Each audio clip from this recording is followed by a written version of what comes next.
Good morning दोस्तों, स्वागत है आप सभी का हमारे यूट्यूब चैनल मिथुन भारती टीम में। आज हम लोग बात करने वाले हैं साइकोलॉजी क्लास के बारे में कि साइकोलॉजी क्लास क्या होता है और साइकोलॉजी क्लास लेने से हमें क्या बेनिफिट्स होने वाले हैं, क्या फायदे होने वाले हैं।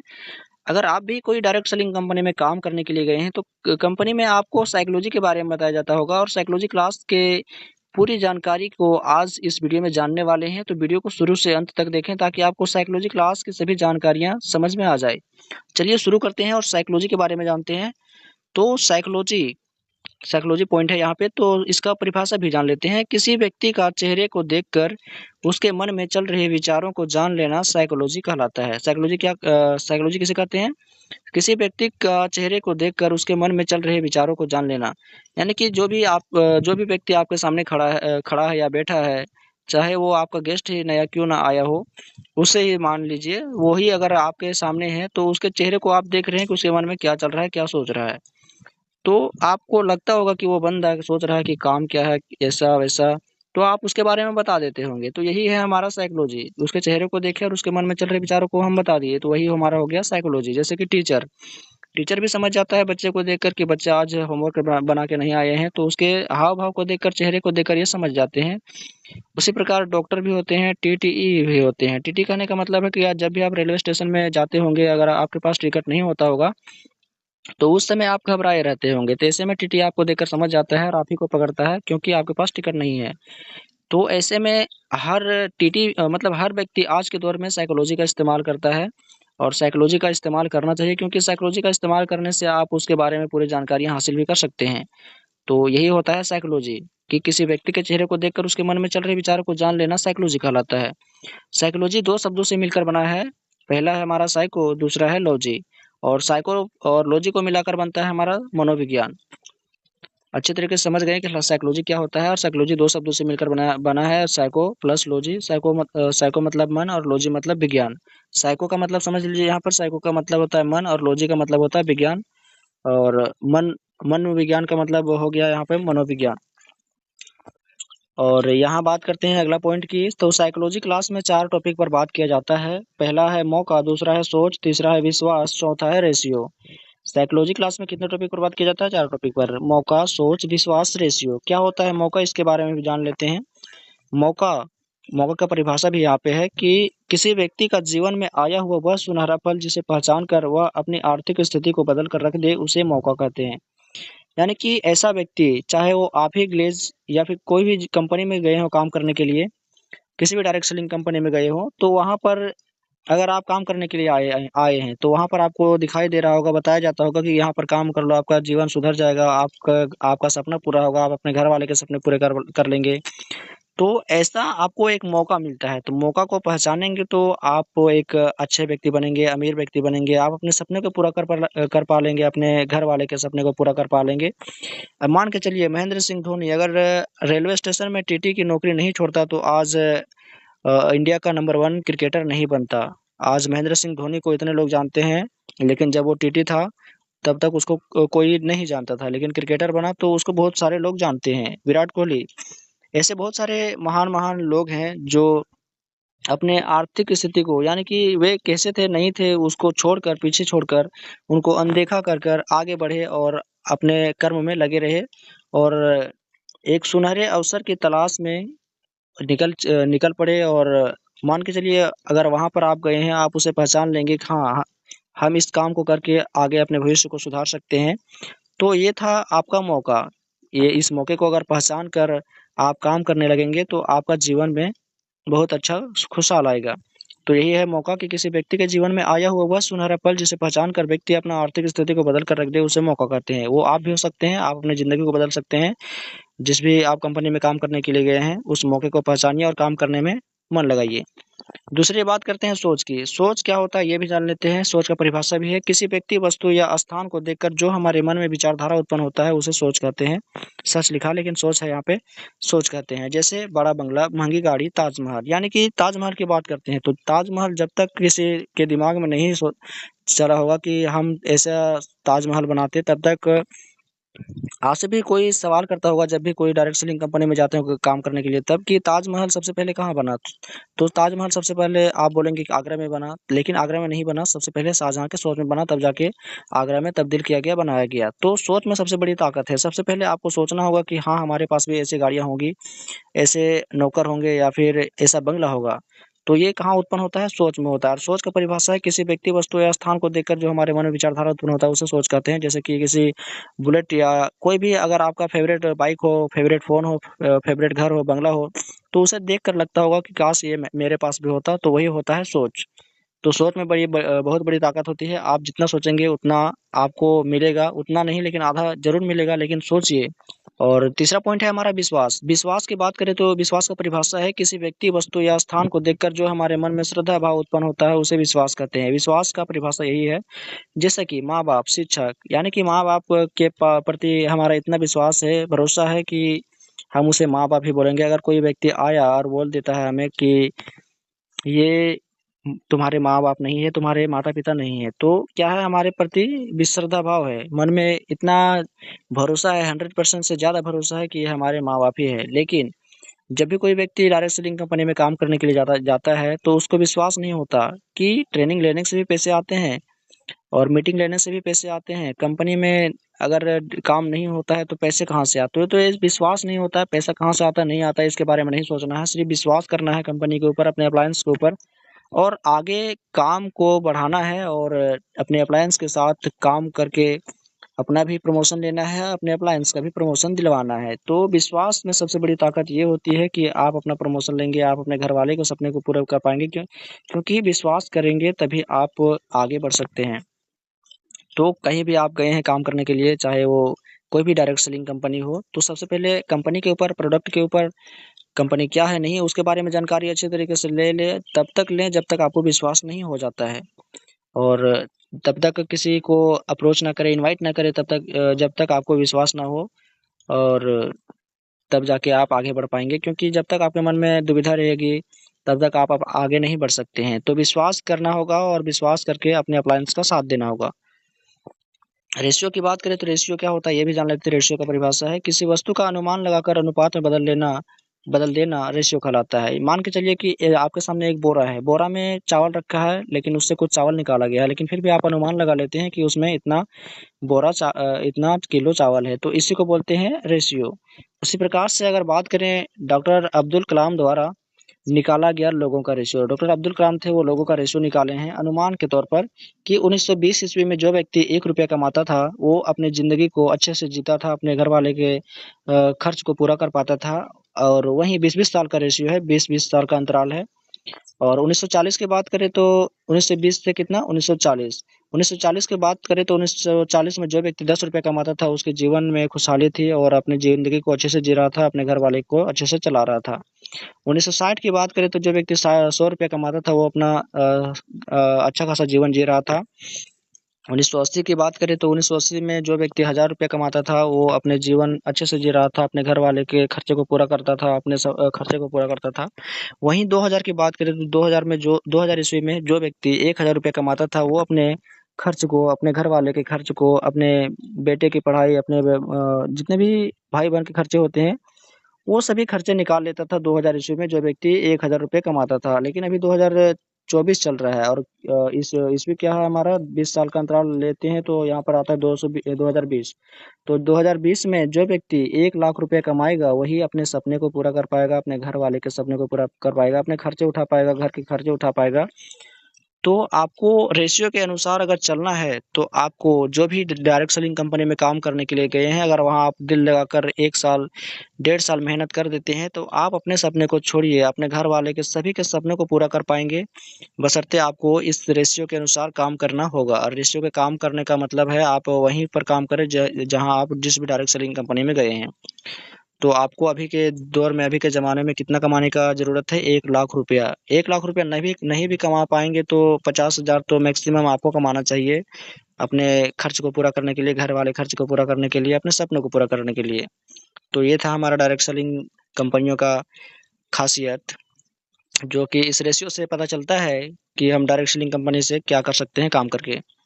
और जब ग्लेज़ का शुरुआत हुआ था, ग्लेज की ही बात कर लेते हैं। जब ग्लेज का शुरुआत हुआ था 10 अगस्त 2003 ईस्वी को, तो उस समय उसे है यहाँ पे, लेकिन उस समय हमारे डायरेक्टर साहब ने कंपनी का काम दिखाने के लिए 10 लोगों का रेशियो निकाला।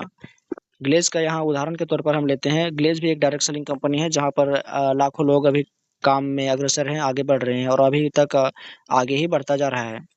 तो ग्लेज का ही उदाहरण लेते हैं कि ग्लेज जब 10 अगस्त 2003 ईस्वी का शुरुआत हुआ था, तो उस समय हमारे डायरेक्टर साहब मिस्टर चेतन हांडा सर ने कंपनी के काम को दिखाने के लिए 10 लोगों को बुलाया। और 10 लोगों में से बात करें तो 10 लोगों में से एक था खामोखा। और खामोखा क्या होता है? 3 था डायरेक्ट सेलर मतलब कि 6 था डायरेक्ट ज्वाइनिंग, 3 था सलाहकार। ये खामोखा, सलाहकार और डायरेक्ट ज्वाइनिंग, 1 निकल गया खामोखा, 3 निकल गए सलाहकार, 6 निकल गए डायरेक्ट ज्वाइनिंग और 1 3 4 कितना हुआ? 1 और 3 4 और 4 और 6 10। तो ये था 10 लोग।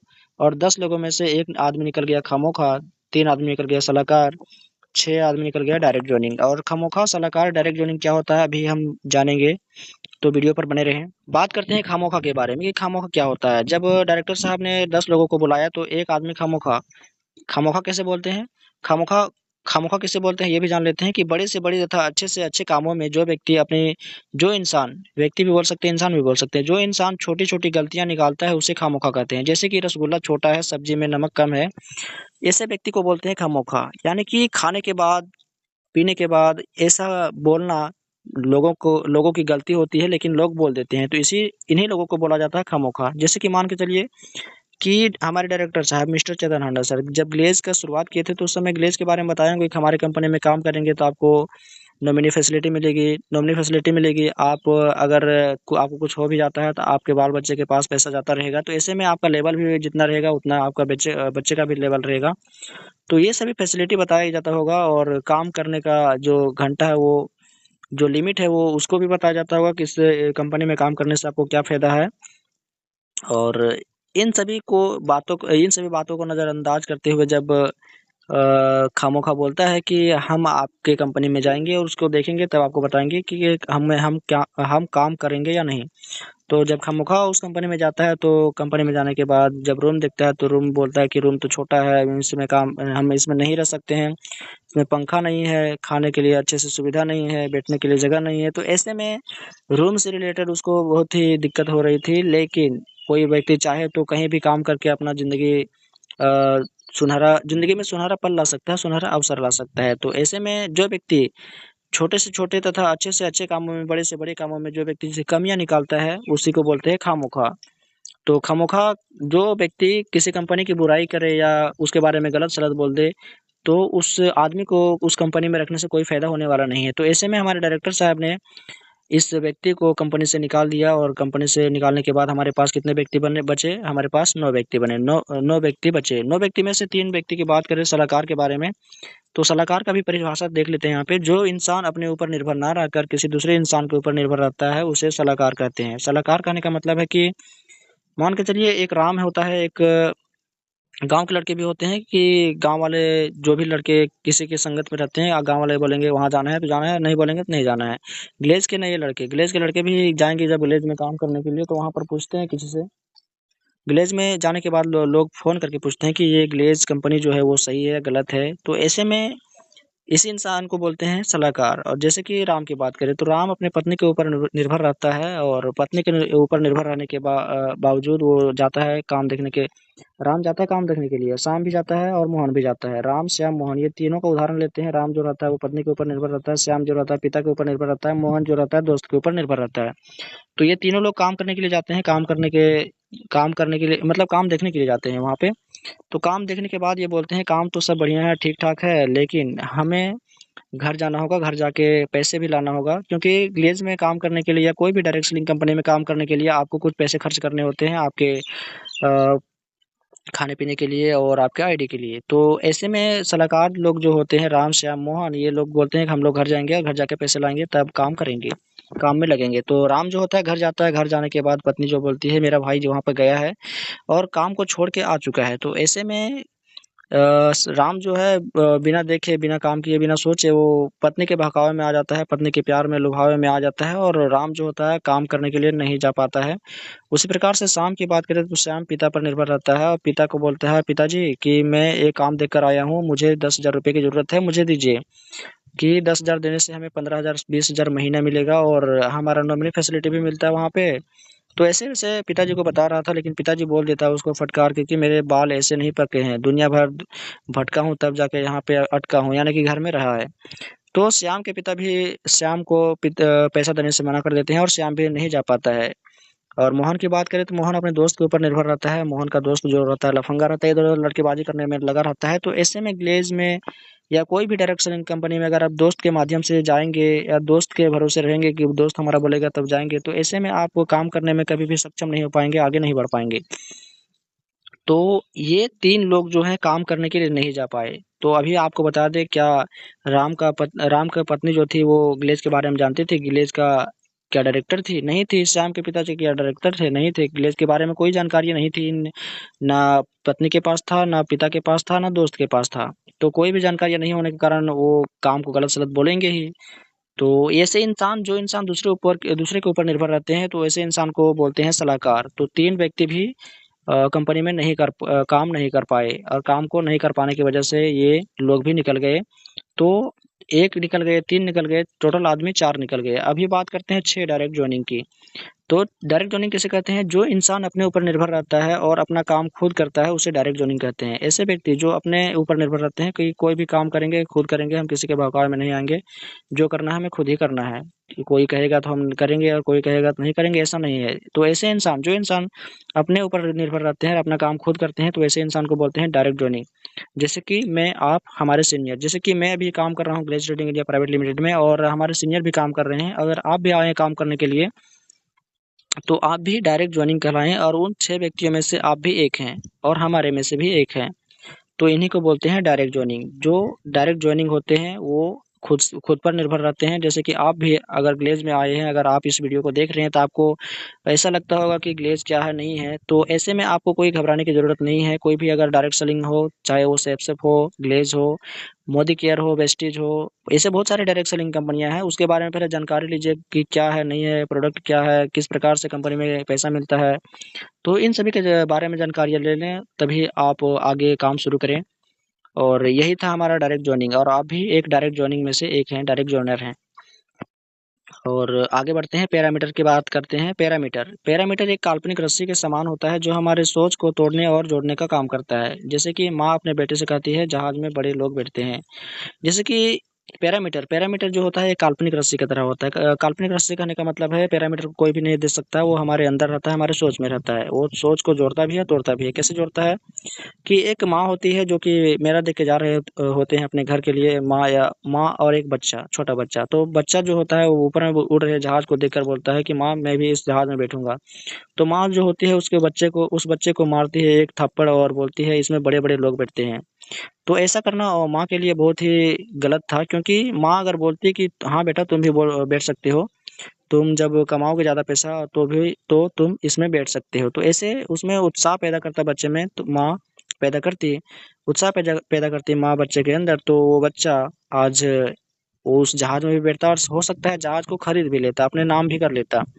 तो क्या हुआ, इस समय पैरामीटर को तोड़ा गया माँ के द्वारा।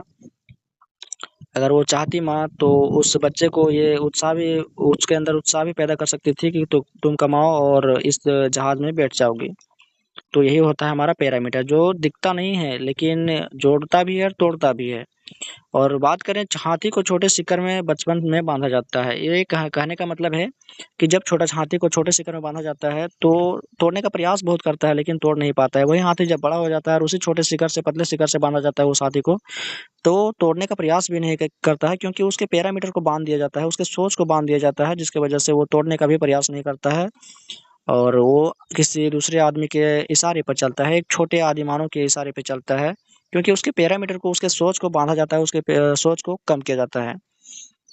तो ये होता है पैरामीटर का ताकत। तो आपने पैरामीटर को खोलिए और एक आज़ाद इंसान बनकर, एक आज़ाद आदमी बनकर जिए, ताकि आपको लगे कि हाँ, ज़िंदगी ऐसे जीनी चाहिए। तो आशा करता हूँ कि ये साइकोलॉजी क्लास आप सभी लोगों को बहुत ही मोटिवेशनल टाइप से लगा होगा, मोटिवेशनल प्रकार से लगा होगा। तो अगर आपको ये वीडियो अच्छा लगा तो वीडियो को अपने दोस्तों के साथ भी शेयर करें, ताकि उसको भी इस साइकोलॉजी क्लास से अच्छी-अच्छी जानकारियाँ मिले और वो अपने दूसरे दोस्तों के साथ भी शेयर कर सकें। वीडियो पसंद आई तो वीडियो को लाइक और चैनल को सब्सक्राइब करें, ताकि हम जब भी नए वीडियो डालें तो आप तक तुरंत पहुँचे। चलिए मिलते हैं अगले वीडियो में, तब तक के लिए जय हिंद।